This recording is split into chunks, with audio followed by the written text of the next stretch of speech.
నా దగ్గర డబ్బు లేకపోవచ్చు, కానీ కులానికి తక్కువనా అని ఒక మానసిక భావన కూడా ఉన్నది కదా. అదే చెప్పదలుచుకున్నా, అదే చెప్పదలుచుకున్నా. అంటే వీళ్ళల్లో ఆకలి చావులు ఉన్నాయి, ఆత్మహత్యలు ఉన్నాయి, పేదరికం ఉంది, పెళ్ళిళ్ళు చేయలేనటువంటి దుస్థితి పరిస్థితి ఉంది. కానీ వీళ్ళు ఈ దేశ పౌరులు, ఈ రాష్ట్ర పౌరులు ఈ ప్రభుత్వాలకు పన్నులు కడుతున్నారు. పన్నులు కడుతున్నప్పుడు ఒక ఎస్సీలకు ఉన్నాయి, ఒక ఎస్టీలకు ఉన్నాయి, ఒక బీసీలకు ఉన్నాయి. వాళ్ళకి ఎందుకు ఉన్నాయి అనేది మన ప్రశ్న కాదు, వాళ్ళకి ఇంకా కూడా ఎక్కువ కావాలి. కానీ ఈ కులాలకు మరి ఓ హాస్టల్ ఉన్నాయా, ఓ స్కాలర్షిప్స్ ఉన్నాయా, ఓ ఫీ రియంబర్స్మెంట్ ఉందా, ఓ ఫ్రీ ఎడ్యుకేషన్ ఉందా, ఓ స్టడీ సర్కిల్ ఉన్నాయా, ఓ కార్పొరేషన్ ఉందా, ఓ కమిషన్ ఉందా, ఒక వెల్ఫేర్ డిపార్ట్మెంట్ ఉందా? ఒకవేళ ప్రతిభ ఉంటే ఒక ఐఏఎస్ఓ, ఐపీఎస్ఓ, ఒక ఐఏఎఫ్ఎస్ఓ చదువుకోవాలంటే ఎస్సీ, ఎస్టీ, బీసీలకు ఉన్నాయి. మరి వీళ్ళకి స్టడీ సర్కిల్ కూడా లేవు, డెఫినెట్గా రావాలి, లేవు. ఆ లేవు కాబట్టి నేనేం చేసినంటే ఈ కులాల మిగిలిన వర్గాలతో పాటు పోరాటం చేస్తున్న వ్యక్తిగా నేను అప్పుడు నాకు జ్ఞానోదయం అయింది. ఈ రాష్ట్రాలకు మీరు అన్నారు కదా ఇంతకుముందు, ఈ రాష్ట్రాలకు అనాదిగా కూడా అగ్రకులాలకు చెందిన వాళ్ళే ఏలుతున్నారు. అంటే ముఖ్యమంత్రులుగా ఉన్నారు. కాబట్టి అగ్రకులాలే ముఖ్యమంత్రులు ఉన్నప్పుడు వీళ్ళకేం గాథలే ఉన్నాయి, బాధలే ఉన్నాయి అనేటువంటి భావనతోటి అందరు మాట్లాడారు. మీరు కూడా వెళ్ళాక అదే మాట. నేను అందరు మాట్లాడలే. హోటళ్ళు, హాస్పిటళ్ళు, కాలేజీలు, ఐటీ కంపెనీలు, అక్కడికి కూడా వద్దాం, రియల్ ఎస్టేట్ కంపెనీలు, ఏ సామాజిక వర్గాల్లో మీరు చూడండి, అక్కడికి కూడా వద్దాం. అయితే ఈ దశలో నేను నా పోరాటాన్ని ఈ స్వతంత్రం వచ్చినాక ఈ అగ్రకుల హక్కుల మీద ఎవ్వరూ పోరాటం చేయలే. నేను ఒక వల్లభరెడ్డి రవీంద్రరెడ్డిగా ఇందిరా పార్క్ దగ్గర ధర్నా కానీ, ఇందిరా పార్క్ నుంచి సుందరయ్య పార్క్ వరకు ర్యాలీ కానీ, అంబేద్కర్ విగ్రహానికి వినతి పత్రం కానీ, ఎగ్జిబిషన్ గ్రౌండ్లో యజ్ఞం కానీ, అదేవిధంగా ధర్నాలు, నిరసనలు, పోరాటాలు, దీక్షలు, సత్యాగ్రహ దీక్షలు, ఇక్కడే కాదు ఢిల్లీలో కూడా జంతర్ మంతర్ దగ్గర ధర్నాలు, అనేక కార్యక్రమాలు చేసి నా సభలు, నా సమావేశాలు ద్వారా ప్రభుత్వాన్ని ఒత్తిడి వచ్చిన. నేను చేసిన ఉద్యమానికి ఆనాడు ఉన్నటువంటి బీసీ సంఘాలు అన్నీ మద్దతు ఇచ్చినాయి. అదేవిధంగా ఇంతెందుకు ఒక ఉద్యమంలో ఉన్నటువంటి నక్సల్బరి నాయకుడు అయినటువంటి గద్దర్ కూడా, మావోయిస్టుకు అటువంటి భావాలు కలిగినటువంటి గద్దర్ కూడా అగ్రవర్ణ పేదల కొరకు గజ్జె కడుతున్నాడు. నేను ఆయన దగ్గరికి పోతే మా ఉద్యమానికి మీరు మద్దతు ఇవ్వాలంటే ఆయన ఏమన్నాడు, అరే మీరు ఎడ్లల్లా అందరూ నాకు ఎమ్మెల్యే కావాలి, ఎంపీ కావాలి, మంత్రి కావాలని కొట్లాడుకుంటూ వస్తారు. అరే నువ్వేందయ్యా బాయ్ ఇట్లా వచ్చినావు, నాకు అర్థమైతే లేదు, నువ్వు మాకు హాస్టల్ కావాలి, స్కాలర్షిప్లు కావాలి, స్టడీ సర్కిల్ కావాలి, మాకేం లేదు, మా బతుకులు ఇట్లున్నాయని వచ్చినావు అంటూ ఒక ఆశ్చర్యం వ్యక్తం చేసిండు. ఇది వాస్తవం బిడ్డ, నేను కూడా గమనించిన. కానీ ఎవడైనా మీ దాంట్లో ఇట్లా పోరాటం చేస్తాడని చూసినా, కానీ నువ్వు మొదలుపెట్టినావు, నీ వెనక నేనున్నా అన్నాడు. అందుకనే నేను ఇప్పుడు చెప్తున్నా, మా దాంట్లో మంత్రులు ఉండొచ్చు, ముఖ్యమంత్రులు ఉండొచ్చు, జమీందారులు ఉండొచ్చు, జాగీర్దారులు ఉండొచ్చు, పారిశ్రామికవేత్తలు ఉండొచ్చు, కుబేర్లు ఉండొచ్చు, శ్రీమంతులు ఉండొచ్చు, సిరిమంతులు కూడా ఉండొచ్చు. కానీ ఏమి ఒరిగిందా అంటున్నా. ఇప్పుడు ఈ పేదోడికి ఏమి ఒరిగింది అంటున్నా, ఏం ఒరగలేదు. కాబట్టి మీరు ఇంత విశాలంగా అర్థం చేసుకున్నారు. వాస్తవానికి చదువుకునే అవకాశాలు లేకుండా, వైద్యం అవకాశాలు లేకుండా ఎవరు ఇబ్బంది పడకూడదు. ఒక్క ఎస్సీలు, బీసీలే, ఓసీలే కాదు, మనిషి అనేవారు ఎవరు ఇబ్బంది పడకూడదు. అంతే కదా, బాధ్యత ప్రభుత్వం తీసుకోవాలి. అవును. ఇక్కడ అగ్రకుల పేదలను అర్థం చేసుకోవడం, మీరు చెప్పినట్టు చాలా కష్టాలు ఉన్న వాళ్ళు ఉన్నారు, చదువుకుని తెలివితేటలున్నా ఏ ఆసరా లేక ఆగిపోయిన వాళ్ళు ఉన్నారు. ఇవన్నీ యథార్థాలు, వాస్తవాలు. అవును. మండల్ కమిషన్ వచ్చినప్పుడు వ్యతిరేకించిన వాళ్ళు, మండల్ ఉద్యమం జరిగినప్పుడు టాలెంట్ గురించి మాట్లాడిన వాళ్ళు, మండల్ కమిషన్ సందర్భంలో ఉద్యమం జరిగినప్పుడు టాలెంట్ ప్రతిభ దెబ్బతినిపోతుంది, ప్రతిభ ముఖ్యం అని చెప్పిన వాళ్ళు, ఇవాళ వాళ్ళు ఆనాడు రిజర్వేషన్ వ్యతిరేకించరు, ఇవాళ వాళ్ళు రిజర్వేషన్ తీసుకుంటున్నారు. దీన్ని ఎట్లా మీరు జస్టిఫై చేసుకుంటారు? అంటే ఇప్పుడు ఇది నేను చెప్పింది జరిగిన వాస్తవమే కదా. ఇప్పుడు మండల్ కమిషన్కు వ్యతిరేక ఉద్యమం నడిచింది, అనుకూల ఉద్యమం నడిచింది. అంటే మీరు అన్నట్టు ప్రతిభనే ఆధారంగా రిజర్వేషన్లు ఉండాలనేటువంటి పోరాటం తెర మీదకి వచ్చిన మాట వాస్తవం.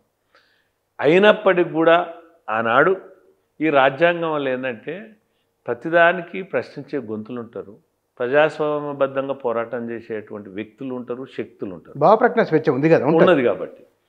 కానీ దీన్ని మొత్తం కూలంకుషంగా ఆలోచించేటువంటిది రాజ్యాంగం, ప్రభుత్వాలు. కానీ అందుకే ఆ ప్రభుత్వాలు ఆనాడు నిర్ణయాలకు వచ్చి వాస్తవాలను గ్రహించి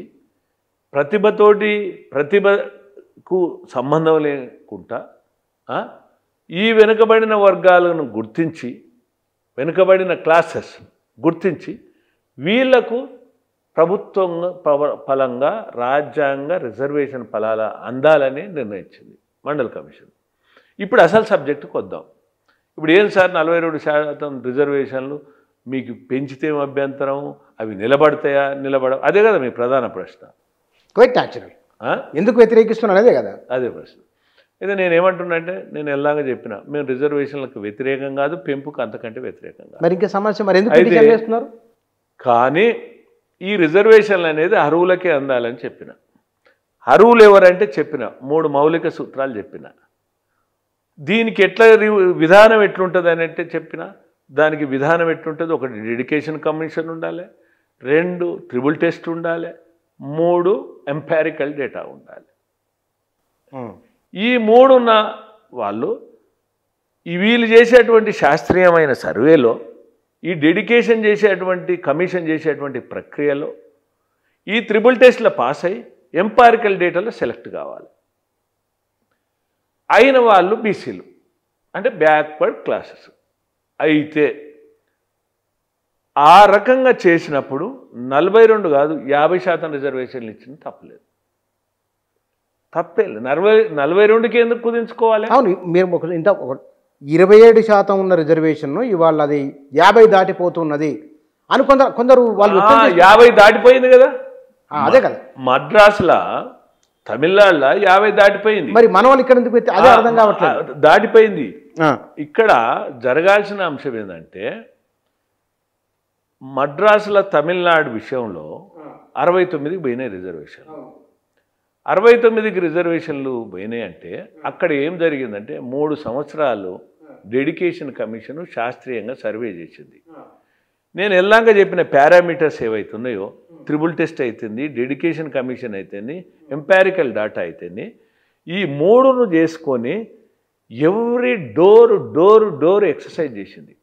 అంటే ఇక్కడ నేను చెప్తా చూడండి, ఇక్కడ బీసీలకు 9% జీవోను సవాలు చేస్తూ బుట్టెంగారి మాధవరెడ్డి, సముద్రాల రమేష్లు పిటిషన్ దాఖలు చేశారు. ఇంతకుముందు జరిగింది అది.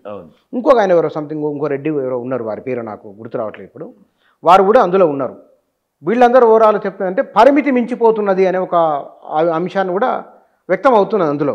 అంటే ఇక్కడ మీరు ఈడబ్ల్యూఎస్ అధ్యక్షులుగా కేవలం పరిమితి మించడంతో సంబంధం లేదు, అర్హులకు ఇవ్వాలని అంటారా?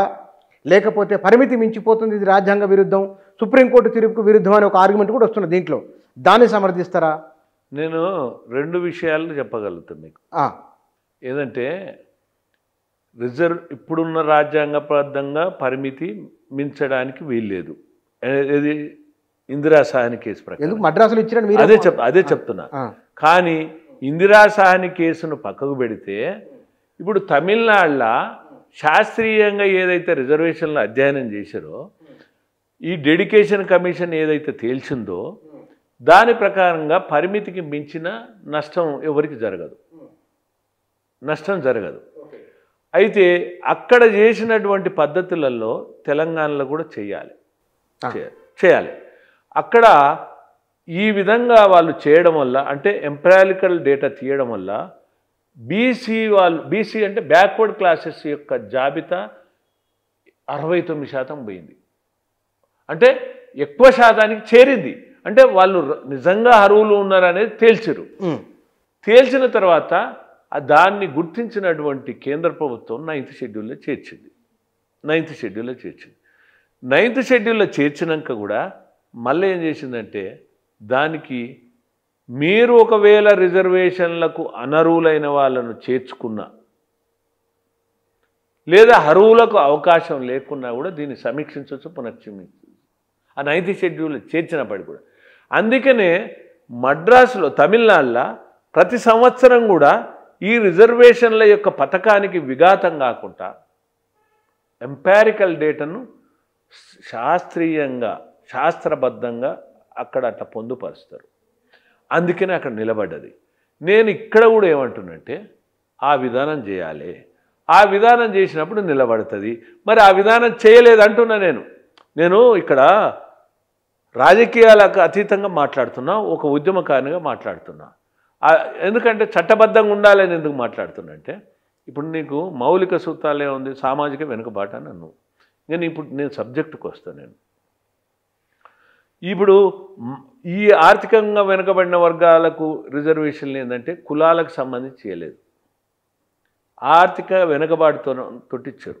అది 103 రాజ్యాంగం సవరణ ద్వారా ఉభయ సభలో అంటే పార్లమెంటు రాజ్యసభ ఆమోదం పొంది తర్వాత రాష్ట్రపతి గజిట్ అయినప్పటికి కూడా దాని మీద కూడా వాద్యాలు వేశారు. వేయకూడదని ఏముంది, దాని మీద కూడా వేశారు. వందలాది అభ్యంతరాలు చెప్పారు. సుప్రీంకోర్టులో తుది తీర్పిచ్చారు. ఇది న్యాయసమ్మతం, ఆర్థిక వెనుకబాటు మీద ఇవ్వడం అనేది న్యాయసమ్మతం అని తుది తీర్పిచ్చారు. 2019లో చట్టం అయితే, శాసనం అయితే, పార్లమెంట్ ఆమోదం పొందితే అసలు ఇక్కడ 2021 దాకా అమలు చేయలేదు.